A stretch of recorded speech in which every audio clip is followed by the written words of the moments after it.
Tardes. Buenas tardes, doctora. Ya nos conocemos, creo. Sí, doctora Cam. Sí, pues porque cuando tú me has llamado tenía guardada como Nicole. Sí, doctora. Rápido. ¿Ya han hecho pediatría 1 y ahora van a hacer pediatría 2? Si no me llama el delegado que va a hacer las prácticas, confirmo mi sospecha. Yo pensé que hacían pediatría 2 al otro año. Sí, es este año, doctora. Seguidos. En mi época no era, cada año era 1, 2 y 3. Bueno, las 3 eran las emergencias, ¿no? Emergencias pediátricas, pero era teórico práctico. No sé por qué ahora han cambiado pura teoría en emergencias pediátricas. Bueno, ya me conocen, así que no tengo por qué presentarme, ¿no? Ahora vamos a tratar solo de sepsis neonatal, porque cuando hagan emergencias pediátricas se va a manejar ahí shock séptico, ¿no? Shock frío, caliente, lo que se llama. Vamos a esperar unos minutitos, voy a empezar o'clock. ¿Está bien? No hay muchos. Pero está bien. Perfecto. Pero si no hay muchos, ya es problema de los chicocos.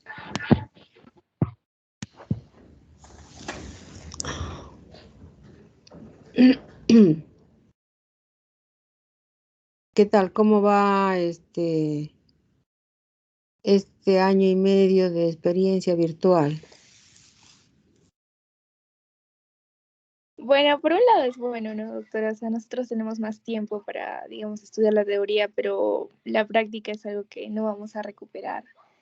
Así que por ese lado no es beneficioso. Sí, pues, pero en este momento que estamos pasando, pues bien, no es una disyuntiva. No se puede decir ni para la izquierda ni para la derecha. Porque en los países europeos ustedes han visto, en el mismo Estados Unidos, que reabren las escuelas, las universidades, pues viene una ola. O sea, mientras no estén todos vacunados, por lo menos la evolución no va a ser mala, ¿no? Por más que tengan algún antecedente de riesgo. Ese es el problema, ¿no? Supongamos que la universidad dice ya clases presenciales, si algún alumno se contagie y por decir mala suerte tenga un desenlace fatal, pues los papás se van a ir contra la universidad. Entonces, hay mucho riesgo. Por ejemplo, ahora los internos, no sé cómo estarán haciendo. ¿Ustedes Para saben los cómo? internos ya los han vacunado. O sea, para que ingresen a hacer su internado, los han vacunado. Sí, pero no están en todos los hospitales, ¿o están? Que yo No, sé, creo que no están haciendo en hospitales grandes, más en postas, así. claro, porque que yo sepa en Yanaguara no hay internos, con donde yo trabajo. Entonces, había el año pasado que estaban yendo a Goyeneche, ¿no? Y realmente a veces en los hospitales, chicos, muchos internos se fueron el año pasado, me parece, a Camaná. Y ahí también se aprende, ¿no?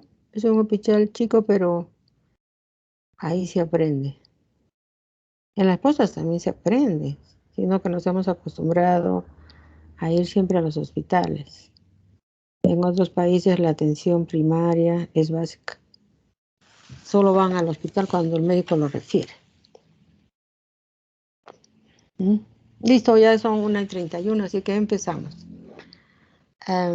Vamos a empezar hablando sobre la sepsis neonatal, ¿no? Que es una de las patologías, digamos, frecuentes, ¿no? En esta etapa neonatal y además una causa de mortalidad también infantil, ¿no? ¿Me escuchan o no? Escucha, doctora. Sí, se le escucha y se ven las diapositivas. Ah, ya. Estaba haciendo un preámbulo, no lo que yo.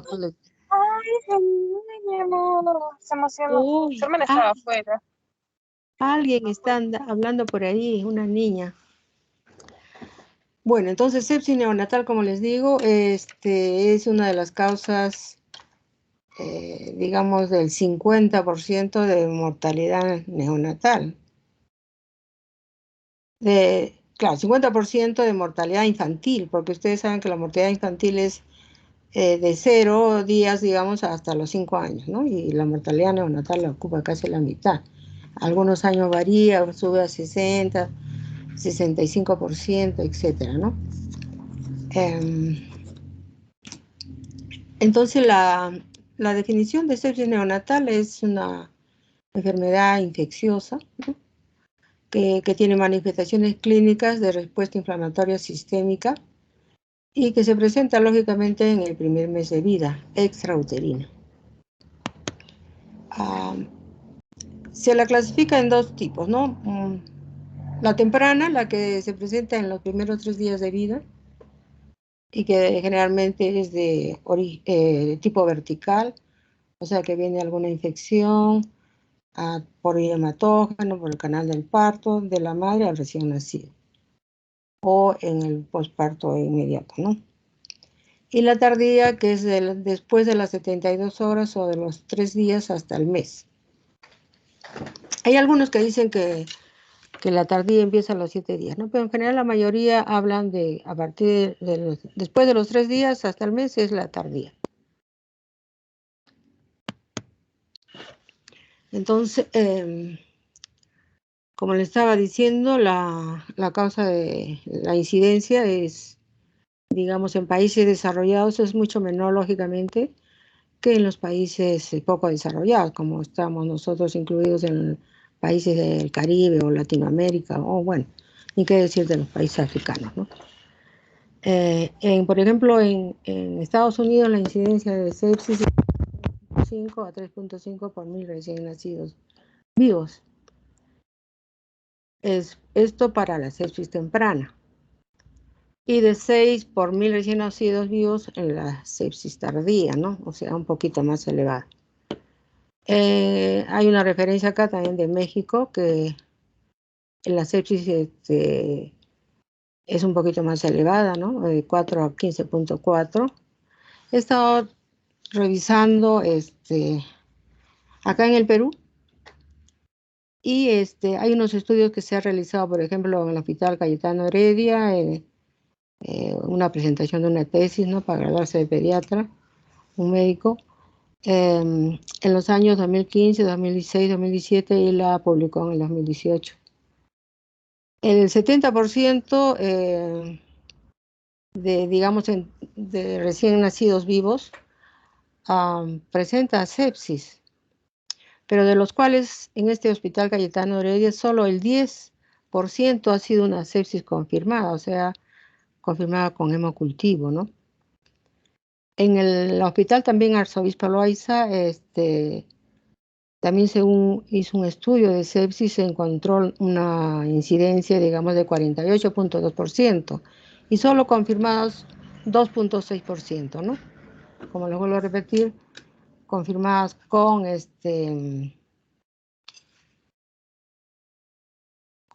hemocultivo, ¿no?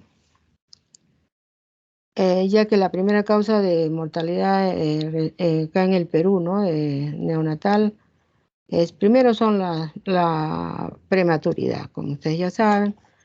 En segunda causa son las infecciones, dentro de estas están las sepsis, en tercer lugar están las malformaciones y en cuarto lugar están pues la asfixia, ¿no? Entonces, como les decía, las causas pueden ser prenatales, de tipo extrauterino, por ejemplo, una infección urinaria en la madre, sobre todo que se haya presentado en el tercer trimestre sin tratamiento o con un tratamiento, digamos, inadecuado, ¿no? También que puede estar asociado con que la madre haya presentado una vaginosis bacteriana. Dentro de las causas intrauterinas tenemos la coriamnoitis. Para hablar de coriamnoitis, bueno, tenemos que tener antecedentes de que la madre esté con fiebre, una temperatura mayor de 38 grados, que tenga un hemograma con leucocitosis, que tenga una PCR positiva, que el líquido amniótico sea maloliente y las membranas friables. También como factor de riesgo se considera acá de causa intrauterina una ruptura prematura de membranas, ¿no? Para el caso se habla de una prematura, digamos una RPM de mayor de 18 horas.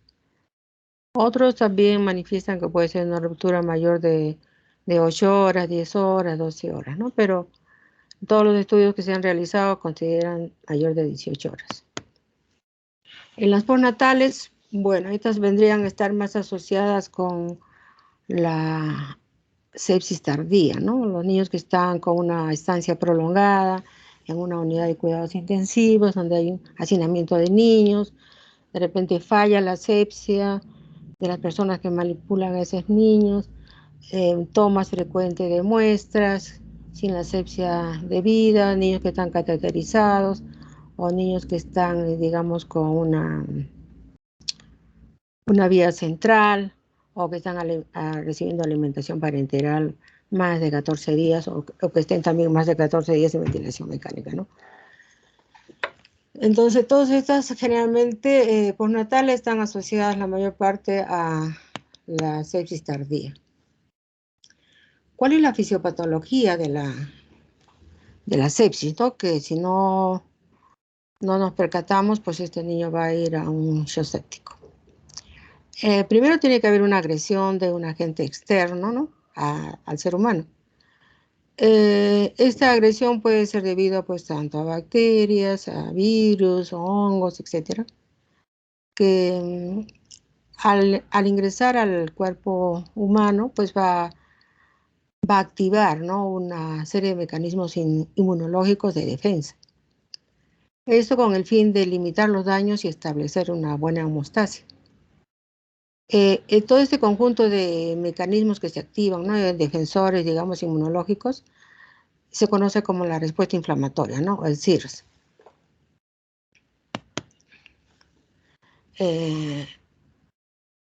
La respuesta inflamatoria o SIRS, ¿no? El agente agresor o su antígeno, ¿no? Porque hay muchas bacterias, por ejemplo, que producen endotoxinas, o exotoxinas, y estas van a estimular, ¿no?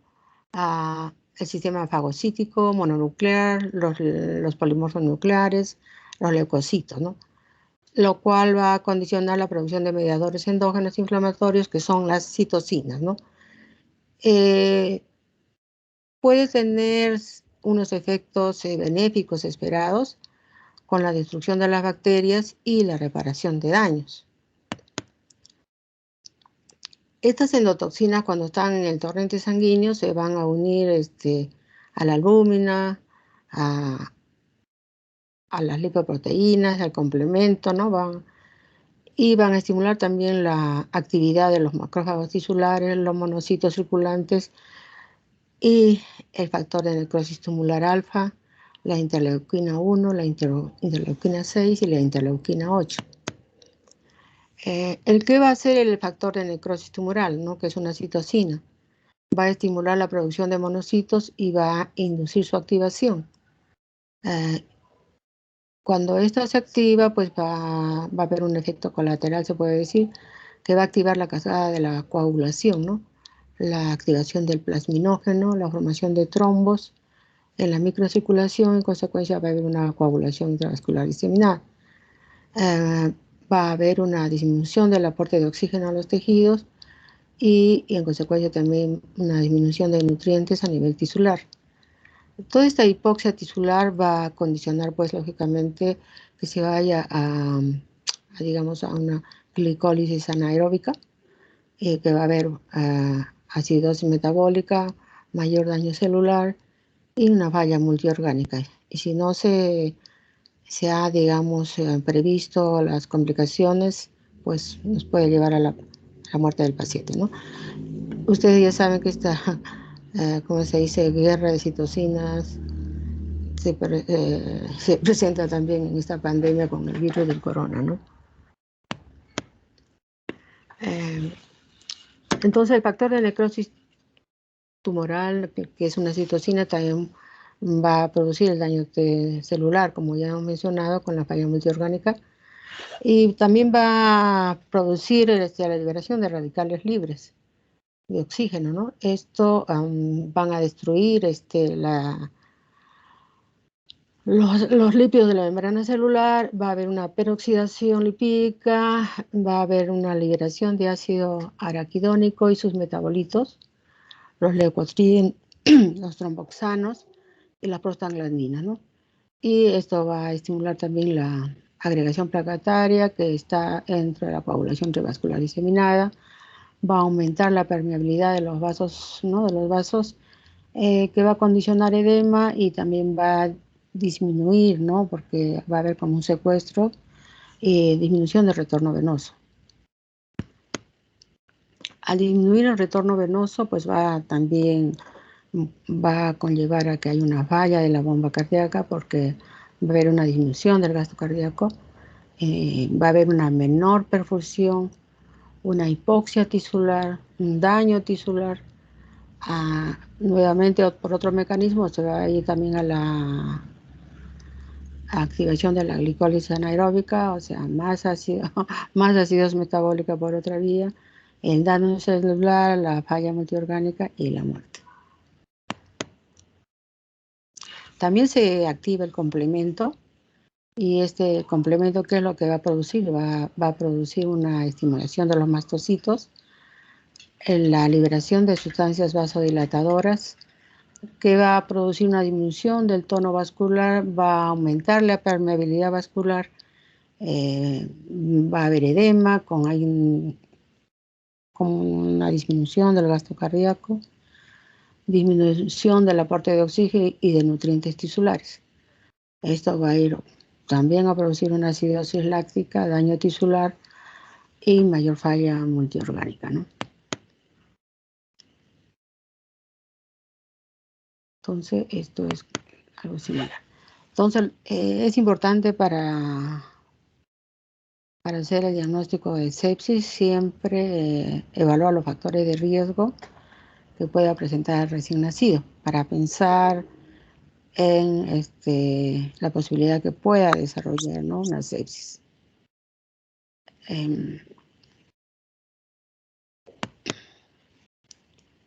Entonces, los factores de riesgo de transmisión vertical, digamos, de sepsis, el más frecuente es en los recién nacidos prematuros. Ustedes ya saben que los prematuros son los que tienen menos de 37 semanas, sobre todo en los recién nacidos de peso muy bajo, menos de 1000 gramos o muy bajo, de menos de 1500, o extremadamente bajo, menos de 1000, ¿no? Igualmente, cuando en estos prematuros también va acompañado con una ruptura prematura de membranas, ¿no? Y si esta ruptura prematura de membranas es mayor de 18 horas, pues hay más riesgo también, ¿no? Y lo que ya les dije, el antecedente de una coriamnionitis materna, con la mamá que tenga temperatura mayor de 38 grados, leucocitosis, aumento de la PCR, y esto va a condicionar en el bebé una alteración del bienestar fetal, porque puede presentar una taquicardia fetal, ¿no? Taquicardia fetal cuando el latido cardíaco está mayor de 160. Y el líquido que esté maloliente, ¿no? También otro factor de riesgo es la madre que haya tenido una infección de las vías urinarias, una vaginosis, ¿no? Sobre todo en el tercer trimestre, con tratamiento no llevado o digamos en forma completa o ausente. En otros países hacen también un tamizaje en estudios que se realiza a todas las gestantes para ver si son portadoras del estreptococo del grupo B galactae, ¿no? Pero bueno, acá en el Perú no hacemos eso porque eso también es un factor de riesgo. Los factores de riesgo de transmisión nosocomial ya les manifesté, son aquellos niños que están en las UCIs, que están, digamos, con una estancia prolongada, con un hacinamiento de pacientes. el personal que no esté en cantidad adecuada, que no se descuiden en el lavado de manos, que es fundamental en la unidad neonatal, que no se haga una buena asepsia cuando se coloque catéteres o se intube o no, o algún material que no está bien, digamos, esterilizado, o los pacientes que tienen más de 14 días de ventilación mecánica, o con un faloclisis, por decir, o un catéter central también por tiempo prolongado. La toma de muestras que se hacen, digamos, en forma continua, ¿no? Son factores de riesgo para estos niños. Ahora, ¿cuáles son las bacterias más comunes en el periodo neonatal temprano, ¿no? O sea, en la sepsis temprana. Acá tenemos, como ya les dije, el estreptococo del grupo B, beta hemolítico, ¿no? También tenemos la E. coli y la listeria monocitógena. Es por eso que generalmente se usa pues los antibióticos, la dupla de oro, como se dice, la ampicilina, que va a coger la listeria, va a coger el estreptococo, y la E. coli creo que va a estar con el aminoglucosis. Ahora, en las bacterias que son más comunes en el periodo neonatal tardío son pues los estafilococos, ¿no? Coagulasa negativa, estafilococo epidermidis. Estos dos gérmenes son los que en todos los estudios de sepsis son los que, digamos, se han encontrado en los cultivos.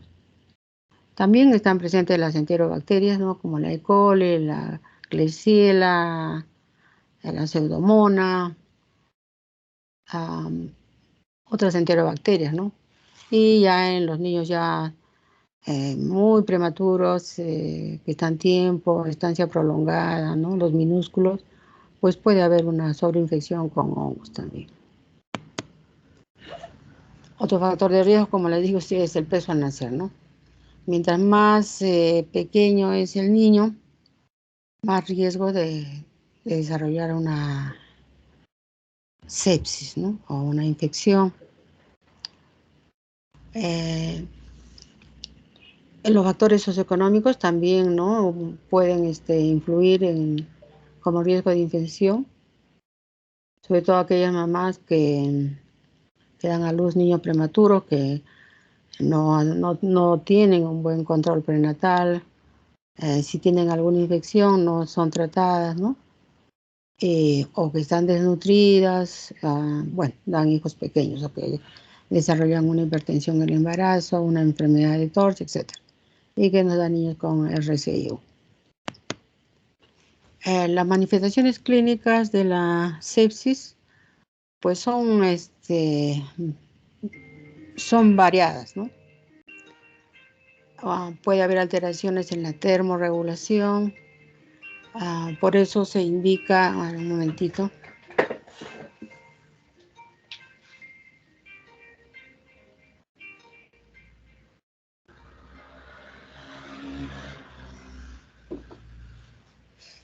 estaba sonando mi celularcito. Mientras más chiquitos sean, si no, los colocamos en una incubadora, tratando de mantener un ambiente térmico neutro con una temperatura axilar no menor de 36,5. Además, estos niños pueden presentar alteraciones respiratorias.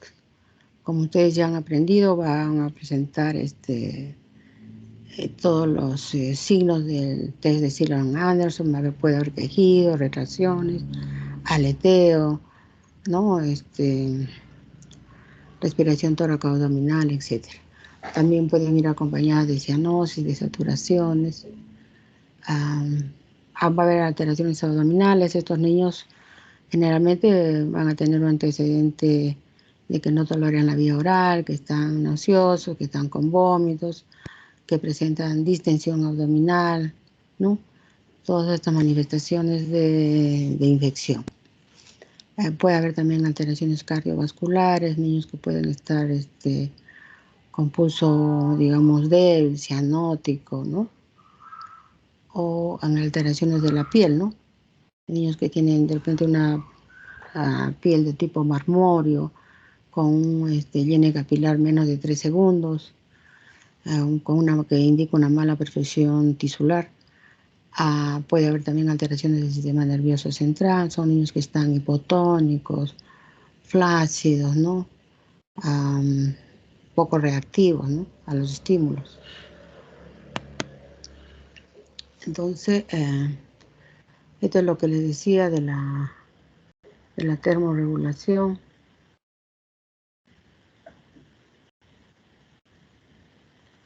Generalmente refieren que el feto cuando está dentro del útero tiene una temperatura de 0.5 más alta que de su madre, ¿no?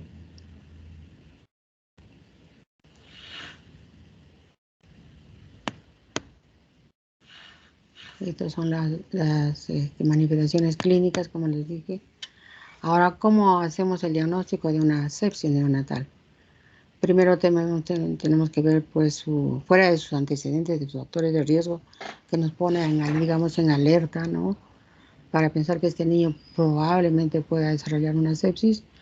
Tenemos que ver que de repente el niño está hipoactivo, postrado, hipotónico, como les digo, un poquito de compromiso del sensorio. Es un niño que no tiene una pobre succión, ¿no? O de repente presenta signos de distrés respiratorio, como ya los mencionaba, y el color de la piel, ¿no? Puede ser una piel marmórea, puede ser una piel pálida, o signos de pobre perfusión tisular con el llenado capilar que hacemos. Puede estar este niño también con latido cardíaco bajo, ¿no? En algún momento también estos niños pueden hacernos una apnea, ¿no? Los signos predictivos de sepsis son, como ya les dije, puede haber no solamente bradicardia, ¿no? La apnea se caracteriza por bradicardia, por cianosis, ¿no? Y la ausencia de la respiración por lo menos 20 segundos.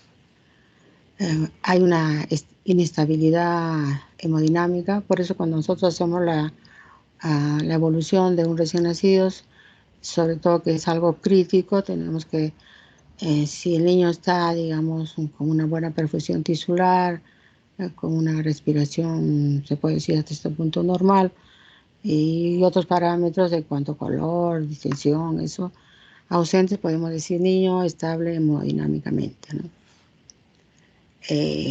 Manifestaciones de la infección o sepsis también son las alteraciones digestivas.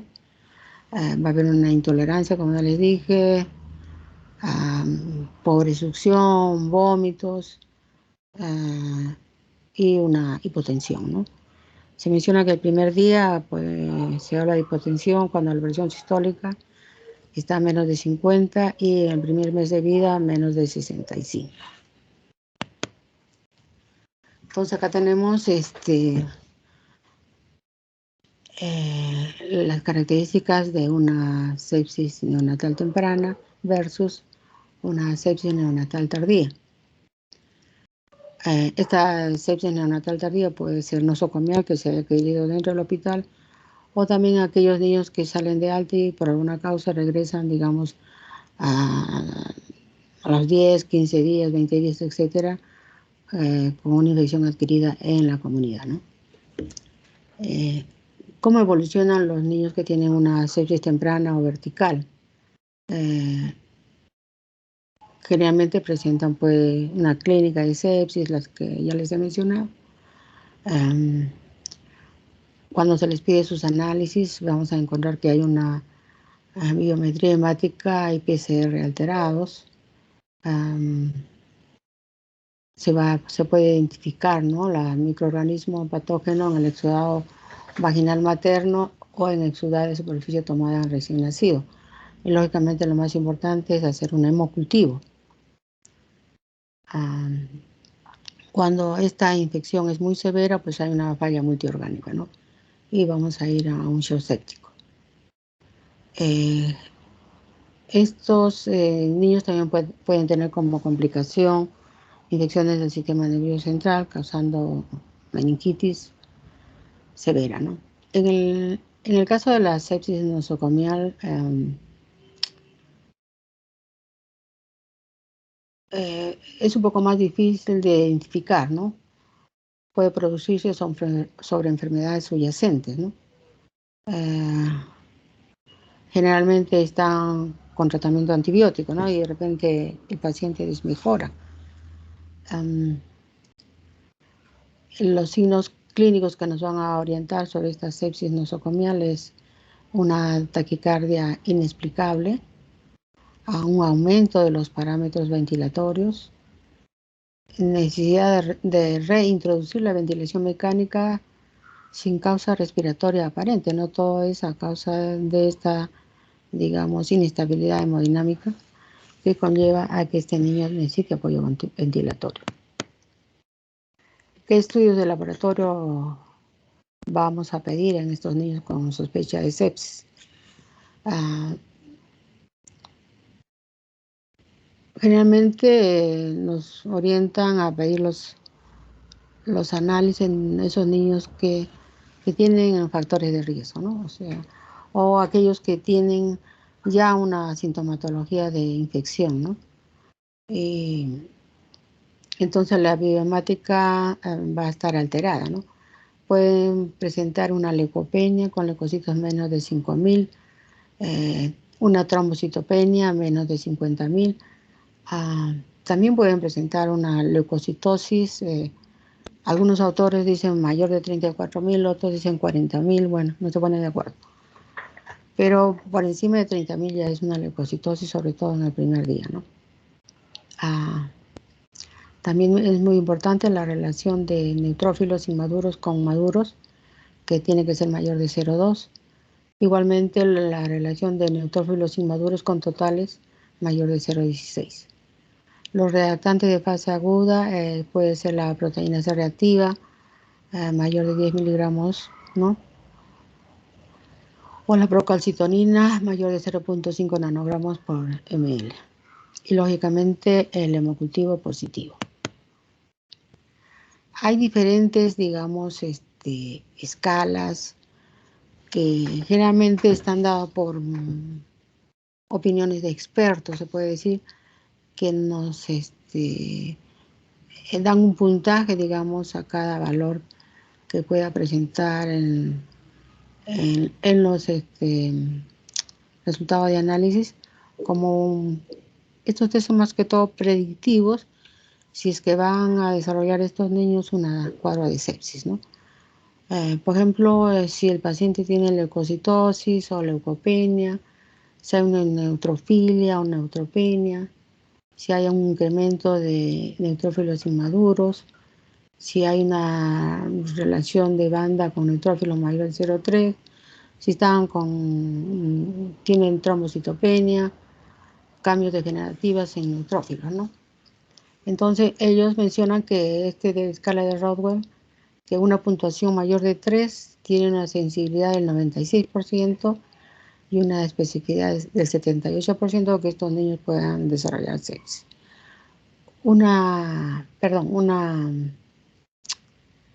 Esto es una puntuación mayor de 3, ¿no?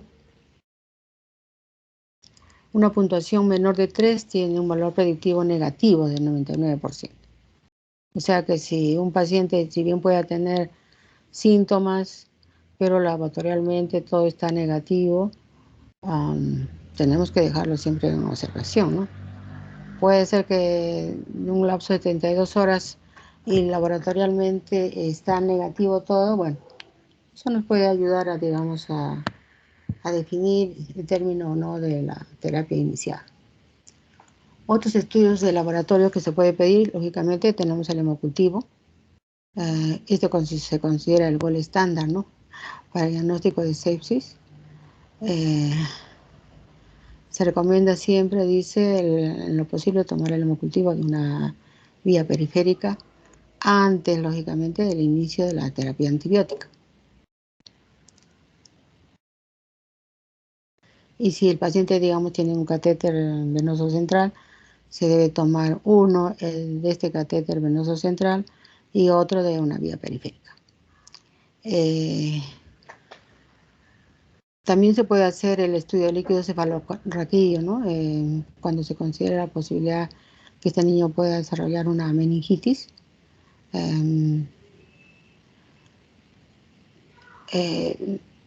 Se puede hacer el estudio, ¿no? Sobre todo se hace la punción de los estudios de líquido cefalorraquídeo cuando es un niño que tiene sospecha de sepsis, que todavía no tenemos el resultado de hemocultivo, pero algunos marcadores sí están positivos y el niño no evoluciona bien, los marcadores se elevan sus resultados, hay mayor compromiso sobre todo del sistema nervioso central, entonces ahí estamos sospechando que puede haber una infección del sistema nervioso central y en ese caso sí hacemos la punción lumbar, no se hace de rutina a todos los que se sospecha de infección. Más o menos dice el 13% de los niños con una sepsis de inicio temprano pueden tener un cuadro de meningitis. Entonces, en esos casos sí se hace, ¿no? Hay otros estudios que refieren que el porcentaje de meningitis se eleva mucho más en los cuadros de sepsis tardía. Puede elevarse hasta un 40-50%. Las características de un líquido cefalorraquídeo, digamos, un citoquímico normal es en un recién nacido a término, leucocitos de 0 a 32, proteínas de 20 a 170 miligramos por decilitro y la glucosa de 34 a 119, ¿no? En el pretérmino, hay acá también unos resultados de su citoquímico, leucocitos 0,29 por milímetro cúbico, proteínas 65 a 150 y la glucosa más baja, ¿no? De 24 a 63 miligramos por decilitro.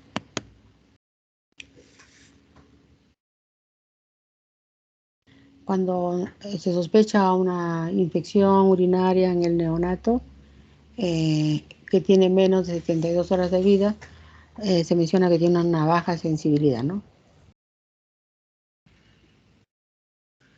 Y sobre todo si hay una ausencia de anomalías de la vía urinaria, ¿no? La proteína C reactiva es, como ya les dije, es un reactante de fase aguda. Generalmente son proteínas producidas por el hígado. Y los valores de esta proteína C reactiva están influenciados por el tipo de parto, la edad de gestación, el organismo causal de la sepsis, una cirugía o una granulocitopenia, ¿no?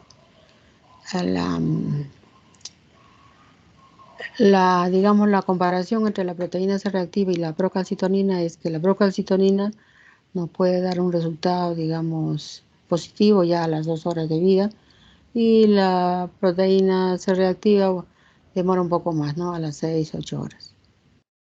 Pero lo que sí sirve la proteína C reactiva es para la evolución, ¿no? de la sepsis del paciente. Si el paciente clínicamente está mejorando, laboratorialmente, si inicialmente tuvo una PCR elevada, esto va a ir disminuyendo poco a poco. O sea, nos sirve para ver la evolución del paciente.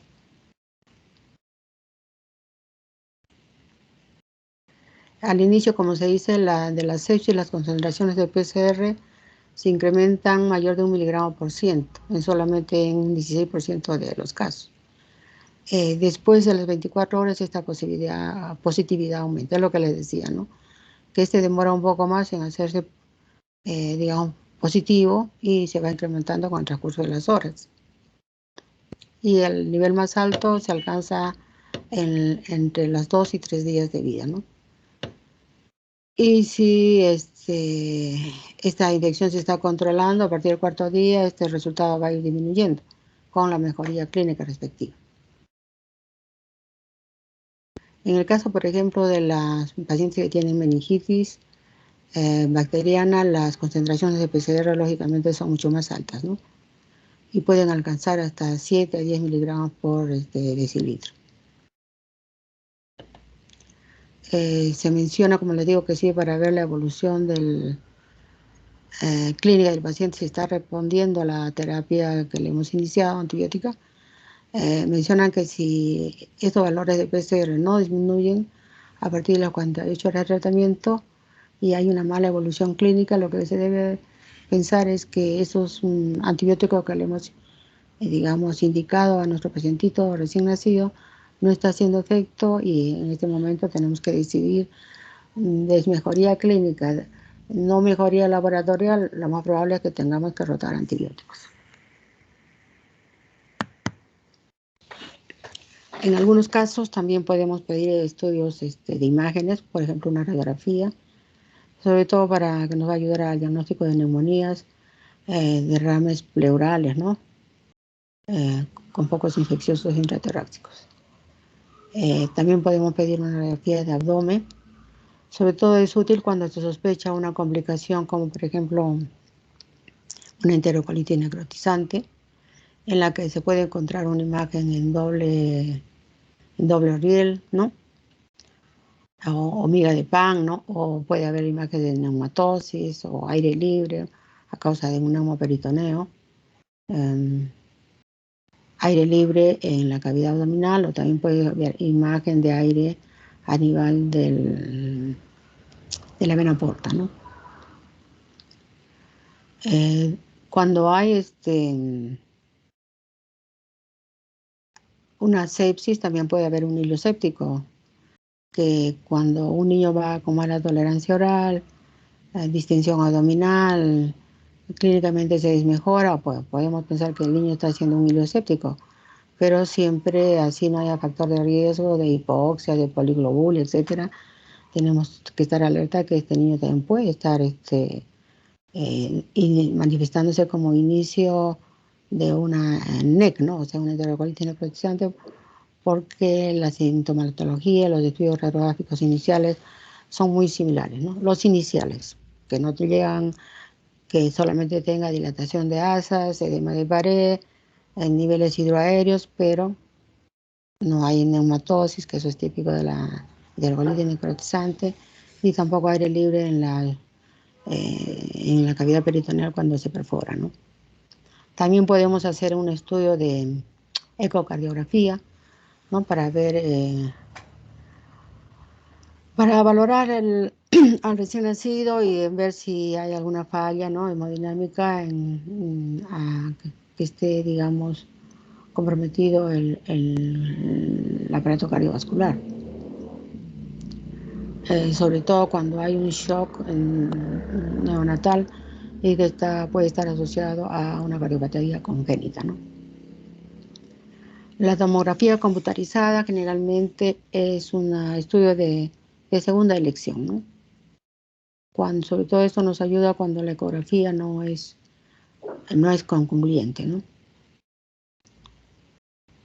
Porque cuando un paciente está crítico, pues no es adecuado, por decir que esté en ventilador mecánico y que no lo podamos llevar a rayos X, ¿no? No, que en el caso de una radiografía, pues el equipo portátil va al servicio y la ecocardio también puede ir al servicio, ¿no?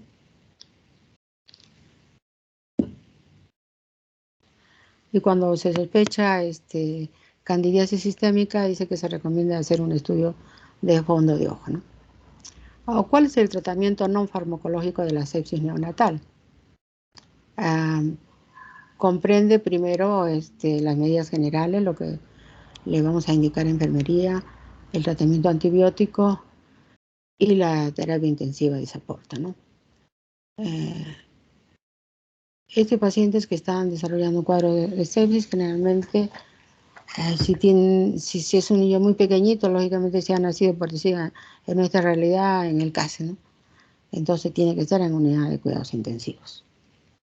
Debe estar bien monitoreado, ¿no? Debe estar ahí con cómo está su presión arterial, cómo está su saturación, cómo está su frecuencia cardíaca, ¿no?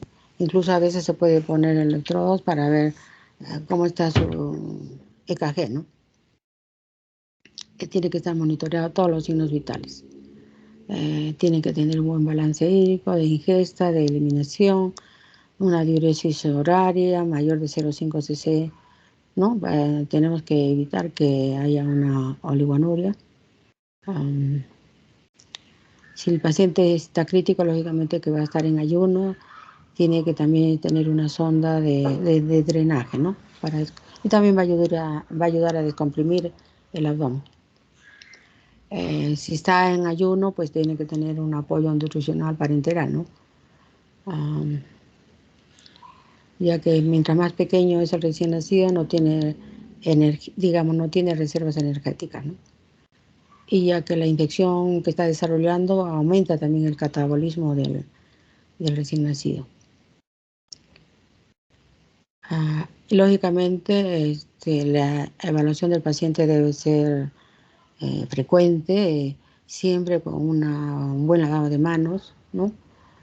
Y la terapia intensiva de apoyo, pues una vía aérea permeable, ver de repente que va a necesitar un apoyo ventilatorio, que puede ser CPAP, que puede ser ventilador mecánico y una buena circulación, ¿no?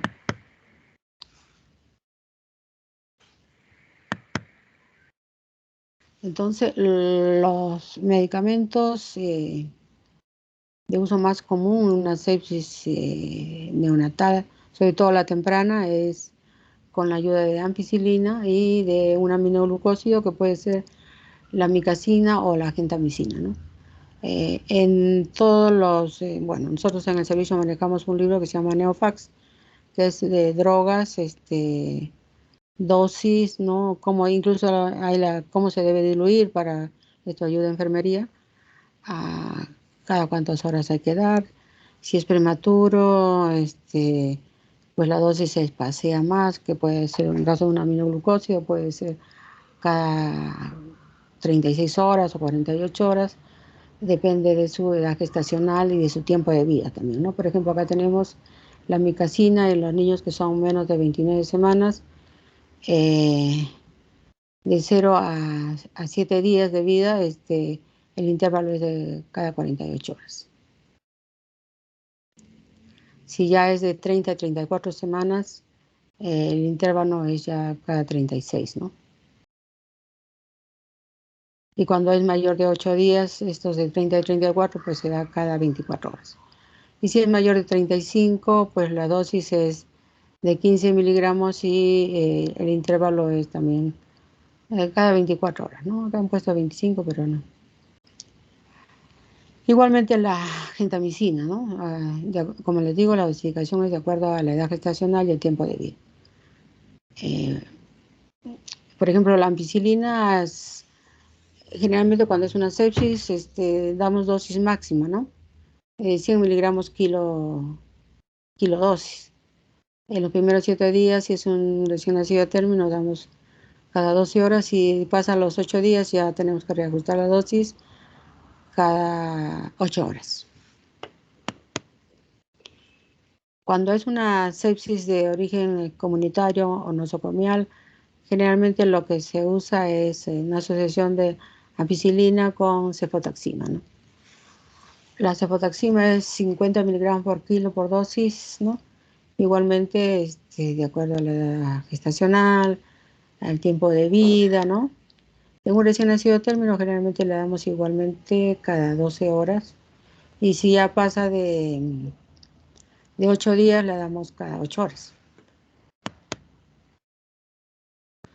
Cuando un recién nacido que se le ha instalado, por ejemplo, una sepsis temprana, vigente, y vemos que clínicamente se va deteriorando, el laboratorio se va incrementando los reactantes de fase aguda, pues nos indica que ya tenemos que rotar antibióticos, ¿no? En ese caso podemos empezar, siempre tenemos que dejar la ampicilina para cubrir la posibilidad del estreptococo o del, ¿cómo se llama? Listeria monocitógenos, ¿no? Y dar otro para cubrir las enterobacterias. Podemos cambiar, por decir, la cefotaxima, ampi, o de repente, si estamos pensando que el niño está muy mal, bueno, ya nos vamos con un cefepime, ¿no? Y banco, por decir, o meropenem o banco, que es un cefalosporina de cuarta generación.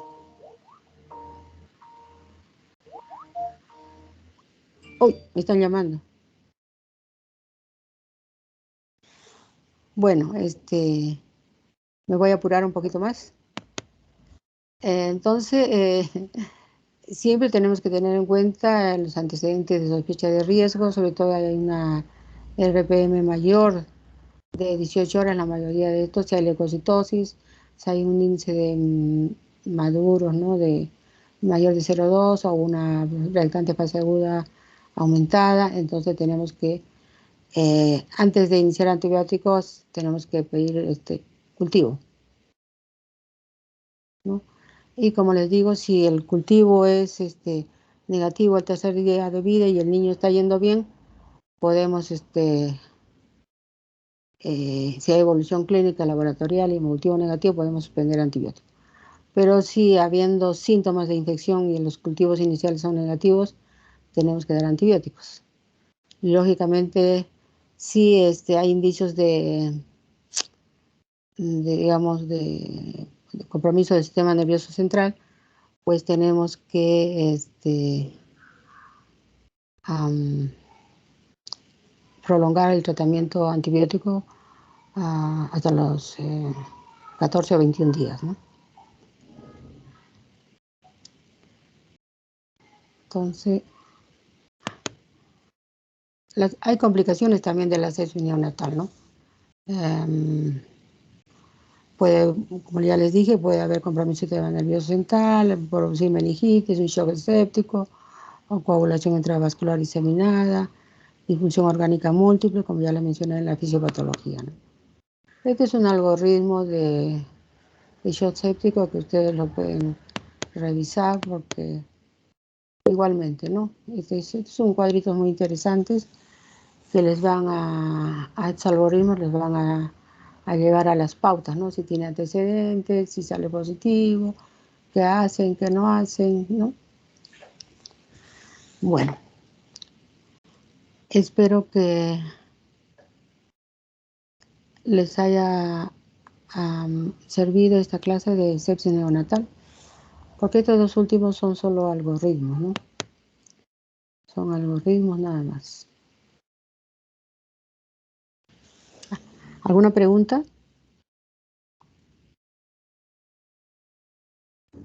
Doctora, sí, una pregunta. ¿Sí? Si tuviéramos hemocultivo, factores de riesgo, pero hemocultivo no sale negativo para el tratamiento, igual se le empezaría a tratar como una sepsis en ese caso, pero de inicio temprano. Mira, si tiene factores de riesgo y los primero tienen los que el resultado que te dan más rápido son el hemograma, los reactantes de fase aguda, ¿no? Si todo esto está negativo, bueno, le pido siempre el hemocultivo, pero si clínicamente está yendo bien, pues no le doy nada de antibiótico. Como ya les dije, hay niños que tienen reactantes de repente de fase aguda, hemocultivo negativo, pero el niño luce mal. Tiene signos y síntomas de infección. Entonces yo, a pesar de todo que está negativo, tengo que darle antibiótico por lo menos 7 días. Eso lo vamos a discutir también cuando hagamos las prácticas con casos así hipotéticos. ¿Alguna pregunta? Porque creo que me estaba llamando para que ya se acabe la clase. Así que, Nicole, tú eres No, la doctora. delegada. Sí, doctora. ¿Tú me estabas Creo que llamando? no, doctora, no le estaba Tú llamando. que estaba sonando mi celular como el TIN, ahí yo dije, ya me estoy apurando porque me están llamando. No, doctora, no se preocupe, no le Como estaba les digo, apurando. revisen estos cuadritos, son bien importantes. Estos algoritmos. Creo que no hay más preguntas. Más bien le quería pedir si era posible que me pasara las diapositivas. Sí, se las tengo que pasar, pues, para los que no se han hecho presentes. Como yo les digo, Muchas gracias. si no quieren asistir a la clase, yo no me hago problema. No es igual, ¿no? Por ejemplo, como les digo, este de shock séptico es lo van a hacer cuando hagan emergencias pediátricas, pero lo quise poner, ¿no? Si un paciente, sobre todo pediátrico, ante una taquicardia inexplicable, que el bebé no tiene fiebre, mientras no se demuestra lo contrario, que está haciendo un shock séptico. Y lo primero que se hace cuando un paciente está en shock séptico, sobre todo en la primera hora que llega a nuestras manos, es darle una infusión de suero fisiológico 10 cc por kilo, no un máximo de 60 kilos repetido, ¿no? Pero siempre teniendo en cuenta que este niño no sea cardíaco, porque si este es un niño cardíaco, pues vamos a empeorar si le damos demasiado, ¿no? Cuando hay un niño que está así con sospecha de shock séptico, le hemos canalizado la vía, le hemos puesto su volumen de suero fisiológico, se está tomando todas las muestras para la infección, cultivos, hemograma, PCR, qué sé yo, y va mejor, disminuye la frecuencia cardíaca, efectivamente, podría haber sido también un shock hipovolémico nada más, ¿no? Porque hay diferentes tipos de shock, ¿no? Pero el shock séptico es más severo. Hay shock cardiogénico, ¿no? Hipovolémico, etc. Bueno, entonces me despido de ustedes y ya les pasaré. Como son 44, te lo voy a pasar por, ¿cómo se llama? Yo le puedo Tu hablar correo. por WhatsApp, doctora. O sí, le mando mi correo. Mándame tu correo y te lo mando por, ¿qué se llama? Por esta cosa de acá. No por Yahoo, una es cosa porque no carga cuando tiene muchas diapositivas. ¿Drive? Sí, Ya, doctora, no hay por problema. ahí te lo mando, ¿ya? Sí. Listo, gracias, hasta luego, nos vemos mañana para ver Torch. Hasta luego, Hasta mañana, doctora, gracias. hasta luego.